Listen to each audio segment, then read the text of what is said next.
What's up, guys? This is Danny Parkins. I'm the tournament director for the up-and-coming Huck of the Irish Disc Golf Tournament coming up. Want to kind of give you guys a sneak peek of what to expect for the layout at this the Hidden Valley Golf Club.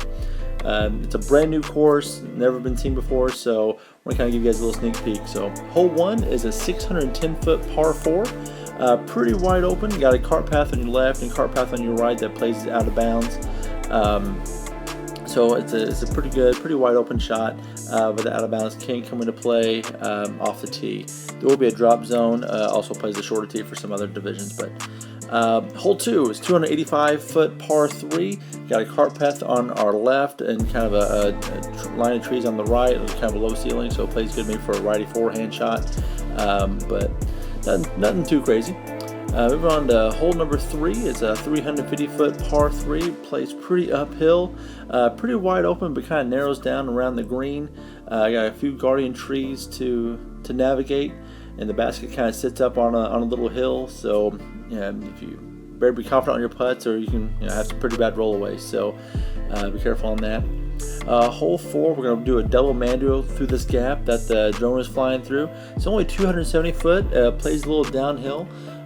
So definitely want to make sure that that you hit the mando. There's also a little tree, so if you go too far, you may have some obstructed putts if you go too far. So hole number 5, the Beast, right at 1,000-foot par 5.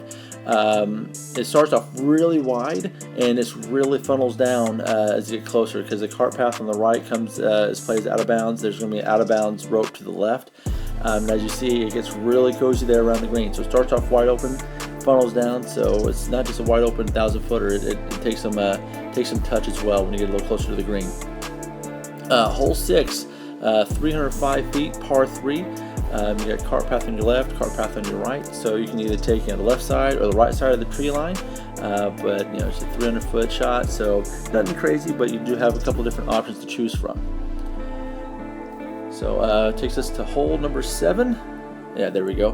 Hole number 7. We're going to have a triple mando here, kind of making it go up this gauntlet of trees. It's only 200 foot, so it's not real far, but you got to be accurate. It's kind of a tough little 200-foot shot, so you got to make sure we hit our lines. So taking us to hole number 8. Only 245 feet. Plays a little bit longer than that. It does play uphill. Up into these trees. We do plan on having this basket hanging in the tree, so a little kind of interesting thing on the green there too. So a little different variety there. But takes us to hole number 9, 280-foot par 3. Pretty straightforward backhand, right hand hyzer. There is a little bit of a drop off on the right side as well as if you go too long. So have a little touch there, but not too bad of a little shot. Hole 10, I'll be honest, hole 10's a doozy. 370 feet, par 4, a huge elevation change. You can't, I don't think the drone does it much justice, but there's a tight landing area. The cart path on the right side is out of bounds. The trees on the left side is jail. So it takes a little bit of touch, a little bit of finesse there. But taking us to hole 11, 220-foot par 3. Kind of probably the woodiest hole, if that's a word, woodiest hole on the course. Again, a little backhand, right-hand shot, a little 220-foot par 3. Just kind of you should be able to see it from the tee box, but it's kind of right there. But definitely one you definitely want to get.